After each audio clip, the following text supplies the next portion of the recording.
इसी बीच कुछ audio call भी सामने आए हैं जिसमें हमारे इखलाकदा बैठे हैं और इखलाकदा के मैंने हमारे संगठन में होकर इखलाकदा का समर्थन नहीं करने की बात, इस तरह की बातें आई। तो देखिए स्पष्ट कहेंगे, इखलाकदा बगल में बैठे हैं, इनको नॉमिनेट मैंने घोषणा करने से लगभग 10-15 दिन पहले आपको सर नावाडी बुलाए थे और वो नावाडी जहाँ बुलाए थे वहाँ इनको यही बात कहे थे कि इखलाकदा धनबाद लोकसभा से आप लड़ने की तैयारी कीजिए और हमने इनको कहा था कि जैसे ही आपके नाम की घोषणा करेंगे मेरा हाथ जल जाएगा। लेकिन हम लोग स्पष्ट कहेंगे, जो इखलाकदा का बात सामने आया है, आज रोड शो ने साबित कर दिया। और रोड शो ने क्या साबित किया ये आपको भी मालूम है, बारिश में भीग भीग कर नौजवान थे इखलाकदा। शायद ऐसा रोड शो नहीं हुआ था झारखंड के इतिहास में, ऐसा रोड शो नहीं हुआ जो आज इखलाकदा का हुआ। लगभग हम लोग पानी हम लोग को मिला था बलियापुर में, बस पानी खत्म हुआ आपका डिवाडी के आसपास, यानी लगभग बलियापुर से सिदरी है 12 किलोमीटर और वहां से डिवाडी भी कुछ किलोमीटर, यानी लगभग 15 से 17 किलोमीटर हम लोग भीगते हुए रोड शो किए। तो वो जो ऑडियो क्लिप के माध्यम से जो भ्रम हो रहा था उसका उत्तर आज हम लोग उस रोड शो के माध्यम से दे चुके हैं।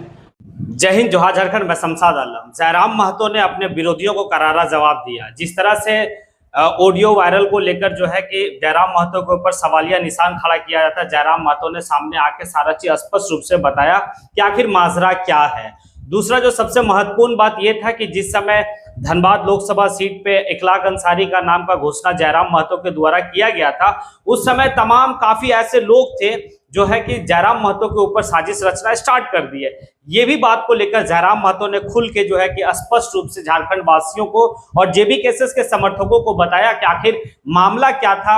इखलाक अंसारी को मैंने क्यों धनबाद से लड़ने के लिए कहा। फिर जिस तरह से ऑडियो वायरल को लेकर जो बात हुई थी, उस ऑडियो में जो है कि जो भी व्यक्ति का नाम आ रहा था उसको जो है कि प्रधान महासचिव फरजान खान ने एक्शन ले लिया। चलिए चलते हैं और सुनते हैं कि जयराम महतो ने क्या कहा।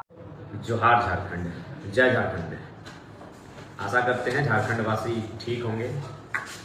और फिलहाल लोकसभा का चुनाव है, चुनाव पूरे देश में हो रहा है, झारखंड में भी हो रहा है और सभी प्रत्याशी अपना ताल ठोक रहे हैं।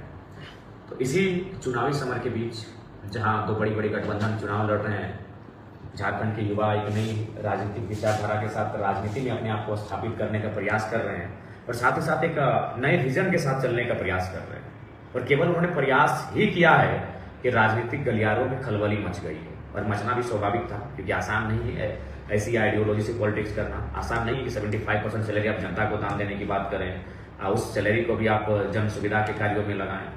ये वचन देना भी आसान नहीं कि हमारे बाद हमारे बच्चे, हमारे परिवार से ब्लड रिलेशन से कोई चुनाव नहीं लड़ेगा। अब तक लोगों ने लोकतंत्र को राजतंत्र बना के रखा है। तो इस घोषणा से भी लोगों में कहीं ना कहीं उहापोह की स्थिति है, हालत उनकी खराब हो चली है कि लड़का नया नया कैसा कैसा आइडिया लेके आ रहा है। तो कुल मिलाकर गिरिडीह लोकसभा पूरे झारखंड के वासी निहार रहे हैं। गिरिडीह लोकसभा की ओर तमाम यूथ भी निगाहें डालकर बैठे हैं कि वहां का रिजल्ट क्या होगा। गिरिडीह लोकसभा का रिजल्ट तमाम युवाओं के सपनों को साकार करने का कार्य करेगा, युवाओं के सपनों का उड़ान देने का कार्य करेगा जो राजनीति में आना चाहते हैं। पूरे झारखंड के युवा और सभी गिरिडीह लोकसभा की ओर देख रहे हैं। निश्चय गिरिडीह लोकसभा बदलाव की ओर तैयार है। इसी बीच लगातार हम लोग संघर्ष कर रहे हैं मीडिया के माध्यम से, आपके बीच अप टू डेट है कि हम लोग कब क्या कर रहे हैं मालूम है। 5 बजे सोते हैं, फिर 8 बजे उठकर निकल जाते हैं। 3 घंटा सोना। आज 2 दिन कंटिन्यू ईमानदारी से कह रहे हैं खाना नहीं खाए हैं। कल 3 केला खाए थे, आज 2 सेव खाए थे। तो हम लोग लगातार संघर्ष कर रहे हैं और बदले विपक्ष के लोग क्या कर रहे हैं, साजिशें कर रहे हैं। पहला उन्होंने साजिश क्या किया, चूंकि इस गिरिडीह लोकसभा में सभी वर्ग हमारे साथ हो चले हैं, सभी वर्ग के लोग लगातार चंदा दे रहे हैं। तो जो लोग चंदा दे रहे हैं वोट तो जाहिर सी बात देंगे ही देंगे। तो लेकिन एक जो मेजर वोटर होता है, अल्पसंख्यक वोट की बात आती है, तो मेजर एक बहुत ही मेजोरिटी आबादी उनकी आबादी है।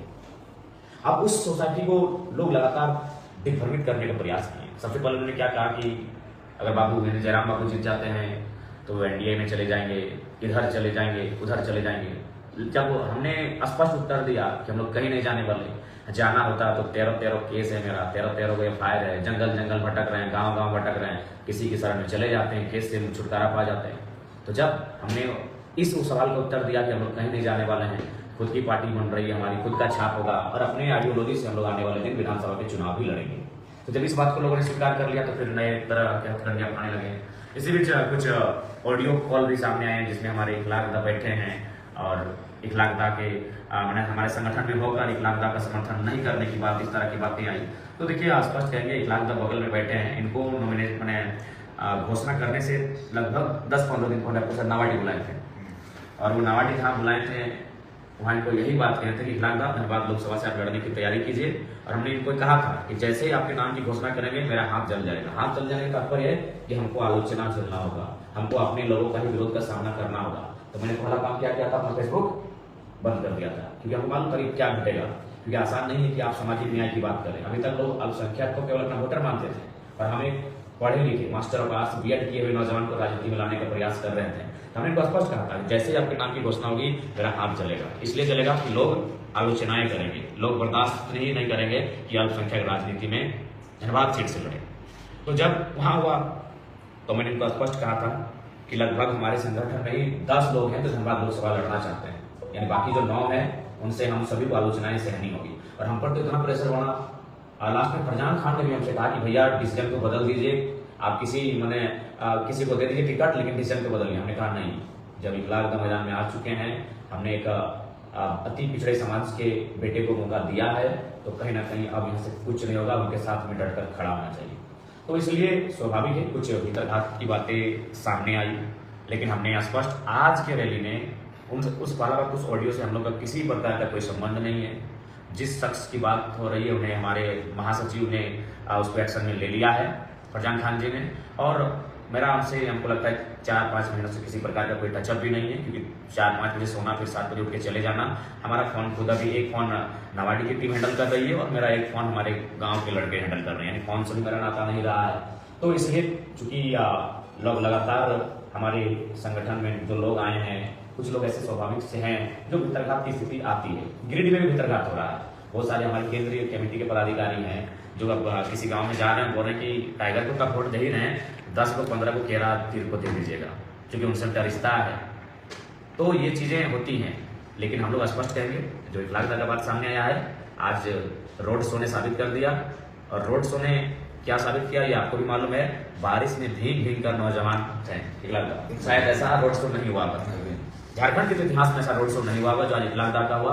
लगभग हम लोग को मिला था बलियापुर में, बस पानी खत्म हुआ आपका डिवाडी के आसपास, यानी लगभग बलियापुर से सिदरी है 12 किलोमीटर और वहां से डिवाडी भी कुछ किलोमीटर, यानी लगभग 15 से 17 किलोमीटर हम लोग भीगते हुए रोड शो किए। तो वो जो ऑडियो क्लिप के माध्यम से जो भ्रम हो रहा था उसका उत्तर आज हम लोग उस रोड शो के माध्यम से दे चुके हैं। और हम उम्मीद करते हैं कि जो अल्पसंख्यक समुदाय के बीच ये जो ह्यूमर इसलिए फैलाया जा रहा है, मैं तमाम अल्पसंख्यक समुदाय को हाथ जोड़कर यही कहना चाहूंगा कि विपक्ष लोग या फिर वे जो लोग प्रत्याशी के लोग हैं वो डरे सामने हैं। वे लगातार देख रहे हैं कि जयराम के पास हर एक लोग विचारधारा के साथ जुड़ रहे हैं, उनके साथ चल रहे हैं, उनको आशीर्वाद दे रहे हैं, तो लोग ये तोड़ने का प्रयास कर रहे थे। लेकिन आज निश्चिंत रहें, उस ऑडियो से हम जो सोशल मीडिया के प्लेटफॉर्म पर आप सुन रहे हैं, किसी भी प्रकार का कोई हमारा ना संबंध है, ना हमारा है, ना रिजवान दा का है, ना फरजान दा का है, किसी का नहीं, हमारे संगठन के किसी का नहीं। वो किसी एक का व्यक्तिगत निर्णय हो सकता है, और संगठन बहुत बड़ा होता है, संगठन एक विचारधारा का होता है। संगठन में 1-2 व्यक्ति ऐसे हो सकते हैं जिनकी निजी सोच हो सकती है, और संगठन आज पूरी तरह से हम लोग कह देंगे इकलाक दा के समर्थन में बिल्कुल 12 नंबर हेलमेट छापर मतदान करके भारी मतों से विजय बनाए। जो बड़े दल हमारे सामने चुनाव लड़ रहे हैं, नाम लेने की आवश्यकता नहीं है, क्योंकि देखिए उनको अपना ग्राउंड घिसकता हुआ दिख रहा है। एक 29 साल का कल का लड़का राजनीति में इस प्रकार सक्रिय हो चुका है कि उनको अपना जो विरासत था वो डैमेज होता हुआ दिख रहा है।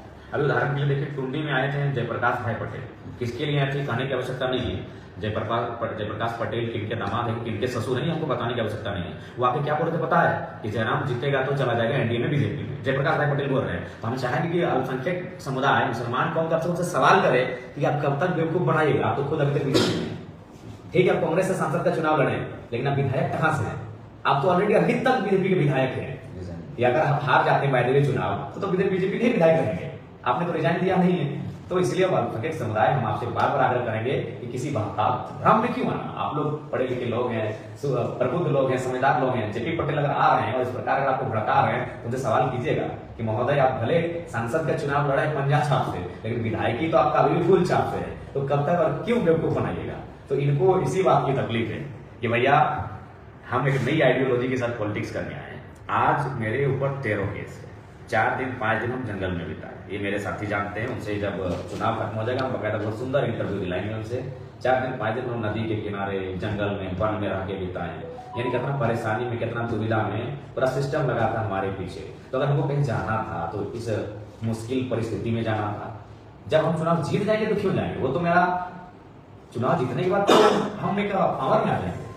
अगर हमें कहीं जाना था तो मुसीबत में है, अभी 13 केस है, और उसके बाद अगर कहीं जाना था तो हमें क्या टिकट का ऑफर नहीं था, दोनों राजनीतिक दलों से ऑफर था, तो हम ये परेशान होकर इंडिपेंडेंट लड़के क्यों जाते यार? उनका सिंबल है, आज 40 साल 50 साल 100 साल पुरानी पार्टियां हैं, लड़ लेते उनसे। तो ये भ्रम है, हम लोग जीतने के बाद कहीं नहीं जाने वाले हैं। झारखंड राज्य में जो विधानसभा का चुनाव होगा वहां मजबूती के साथ लड़ेंगे और अपने पार्टी और अपने सिंबल से।